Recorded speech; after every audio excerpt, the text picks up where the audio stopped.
Masih di Kalam Hati? Insya Allah sampai di hati. Ini teman-teman hati yang di studio ini semangat-semangat banget nih, Luar Ustaz, ya. biasa, mudah-mudahan. Pagi-pagi mereka bersemangat nih. Semoga tadi menyimak apa yang disampaikan oleh Ustaz Tio. Amin. Nah, kita cek nih, ada yang mau bertanya nggak? Waduh, banyak Banyak juga ya. Kita berikan kesempatan dulu kepada Sister Said di sini. Siapa yang ingin bertanya? Ya, yang baju hitam, corak-corak. Silakan.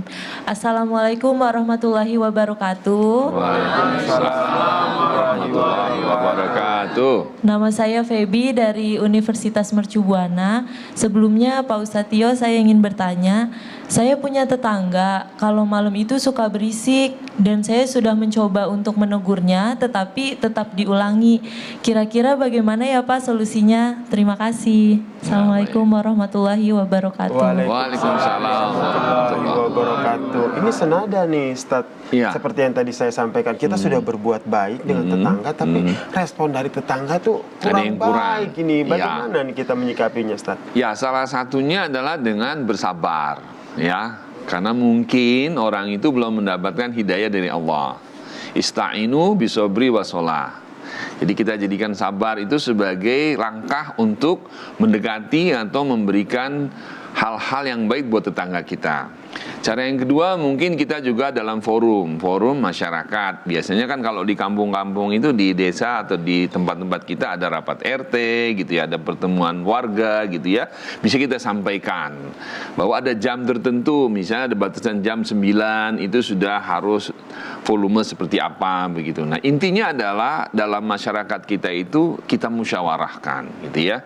Enggak perlu marah-marah. Karena makin kita marah semakin adrenalin kita naik, hati kita terganggu ya. Nah, kalau yang itu, kalau kita bicara hati, yang harus kita jaga adalah hati kita. Kenapa?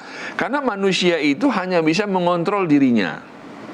The other side itu kontrol orang lain. Nah, kita hanya mengontrol diri kita, alhamdulillah. Dihibur saja hati kita. Subhanallah, nih kita dapat suara yang indah dari tetangga kita gitu loh ya. Jadi dibalik hidup ini. Kalau itu dibalik dengan itu, kita akan terbiasa dengan situasi seperti itu. Lama-lama kita ajaki pelan-pelan ya. Dengan cara apa? Jadi gini, kalau kata orang itu kan, kalau kita mau nangkap ayam, jangan kita kejar ayamnya. Kita kasih jagung. Kita kasih makan dia. Kan ayamnya nanti dekat tuh. Ya kan? Nah, udah ayamnya dekat baru kita tangkap gitu. Nah, tetangga juga gitu. Kita baik-baikan ya. Kita jangan jagung. Jagung rebus ya. Atau jagung bakar gitu. Tetangga kita datangi, kita dekati, kemudian kita ajak ngobrol, mungkin kita ajak main, apa dia punya hobi gitu ya. Kita cari cara yang lain. Ya, banyak cara untuk mendekati tetangga kita. Saya yakin bahwa orang seperti itu mungkin ada hal-hal tertentu yang dia belum mengerti. Ya, mungkin dia juga dalam etika tertentu dia punya kebiasaan yang berbeda dengan kita. Nah, bagaimana mengelola suatu konflik itu menjadi bagus? Nah, itu dibutuhkan seni kita untuk hidup bermasyarakat. Nah, Rasulullah itu selalu mengajarkan kepada kita untuk berbuat baik. Baru cuma suara ya. Rasulullah itu diludahi, itu orang didatangin kok. Diludahi, didatangi, didoakan. Bayangkan coba. Kalau Anda diludahi gimana? Langsung dikeplak gitu ya. Kira-kira gitu. Emosi, nah, emosi pasti. Betul, Mas Yasir ya. Kalau Mas Yasir ada cewek gitu ngeludahin gimana? Bos jangan gitu ya. Pasti nggak berani kan? Nah, disinilah hidup bertetangga dengan baik. Nah, satu-satunya salah satunya adalah sabar. Ya, mending gunakan cara lain nih. Oh, cara ini nggak bisa nih, skenario A nggak bisa, skenario B deh. Kalau yang B nggak bisa, kita ajakin main-main lah dia. Mungkin dengan main-main apa gitu ya, olahraga bersama-sama sambil kita ajak ngomong dia gitu. Kadang-kadang yang efektif itu apa sih? Ajak traktir makan bakso gitu loh. Wah, ya. Kita ajak makan dia. Kita makan, Mas, Bo, kalau ini malam-malam volumenya dikecilin dong gitu loh ya. Jadi tanpa kita menyakiti dia, tapi kita ajak dia berbicara gitu. Kira gitu ya Mbak ya. Mudah-mudahan mengena di hati Anda. Amin gitu ya. Berarti setelah akrab baru kita sampaikan. Nah, gitu. Ada cara itu. Banyak cara. Ya? Banyak cara dalam bermasyarakat itu sendiri. Kalau seandainya itu terkait dengan tetangga di dekat kita, tapi ada beberapa tetangga yang memang susah untuk diajak untuk berkomunikasi, susah berbagai cara yang tadi Ustaz sampaikan itu sudah dilakukan. Baik tidak kita memilih untuk menghindar, aduh kayaknya memang, aduh gue nggak cocok nih sama dia nih, daripada gue berdosa gue ngindar aja deh. Itu sebenarnya boleh nggak sih Ustaz? Boleh. Atau Langkah terakhir. bagaimana? Langkah terakhir hijrah. Ya. Langkah terakhir itu memang hijrah.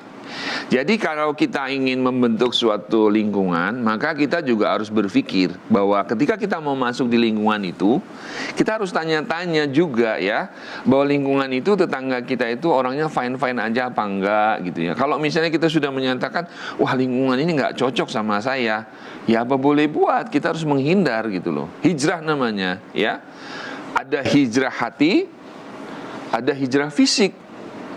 Kalau sudah hijrah fisik, kemudian apa-apain juga kan nggak bisa, nggak mungkin gitu. Mohon maaf, misalnya kita tinggal di satu lingkungan, yang lingkungan itu banyak hal-hal yang negatif lah gitu loh. Ya kita harus pindah. Kalau nggak kita akan kena imbasnya, ya. Karena milieu itu sangat mempengaruhi kehidupan. Coba deh, kalian sekarang coba survei di terminal. Kira-kira orang yang ada di terminal itu ngomongnya teriak-teriak kenceng apa enggak? Pasti kenceng, ya kan? Gayanya juga berbeda begitu kan? Coba kalau kalian datang ke pesantren, apa yang terjadi? Santun-santun, orangnya nunduk-nunduk, tawadu, ya, sopan-sopan gitu. Nah, lingkungan itu mempengaruhi kita. Maka ketika kita mau cari tetangga, upayakan supaya tetangga kita itu juga tetangga yang bertakwa kepada Allah, gitu loh. Ya, maka lingkungan itu penting kan, dibuat dengan baik gitu loh. Itu yang paling penting buat kita. Jadi Mas Yasi, jadi kalau kita mau lihat kayak gitu, ya kita boleh hijrah. Tapi itu langkah terakhir, gitu ya. Kalau sudah nggak bisa lagi, ya terpaksa harus pindah kita. Demikian. Masya Allah, luar biasa sekali ya atas pemaparan episode kali ini terkait dengan tetanggaku, saudaraku. Ternyata memang Islam sendiri mengajarkan bagaimana kita berbuat baik dengan tetangga, tidak hanya dengan tetangga yang seiman, namun juga tetangga yang di luar iman kita. Dan ada beberapa cara yang tadi disampaikan oleh Ustadz Tio, bahwa ketika ada tetangga yang tidak baik dengan kita, kita punya beberapa tahapan yang bisa diterapkan untuk kita bisa bertetangga dengan baik bersama dengan orang-orang di sekitar kita. Terima kasih Ustadz Tio Iskandar atas tausiahnya pada pagi hari ini. Semoga apa yang disampaikan oleh Ustadz Tio dengan tema tetanggaku, saudaraku ini bisa bermanfaat untuk teman hati yang ada di studio maupun yang ada di rumah. Nah, bagi teman hati yang tidak sempat menyaksikan utuh episode kali ini, tenang saja karena episode kali ini juga diunggah di kanal YouTube Beranda Islami. Jadi jangan lupa untuk like, komen, dan tentu saja subscribe. Kalau gitu saya Yasir Nenek Ama bersama dengan Ustadz Tio Iskandar pamit dulu di episode kali ini. Tetap jumpa lagi di episode selanjutnya di program Religi Kompas TV. Kalam hati, insya Allah sampai ke hati. Wassalamualaikum warahmatullahi wabarakatuh. Waalaikumsalam.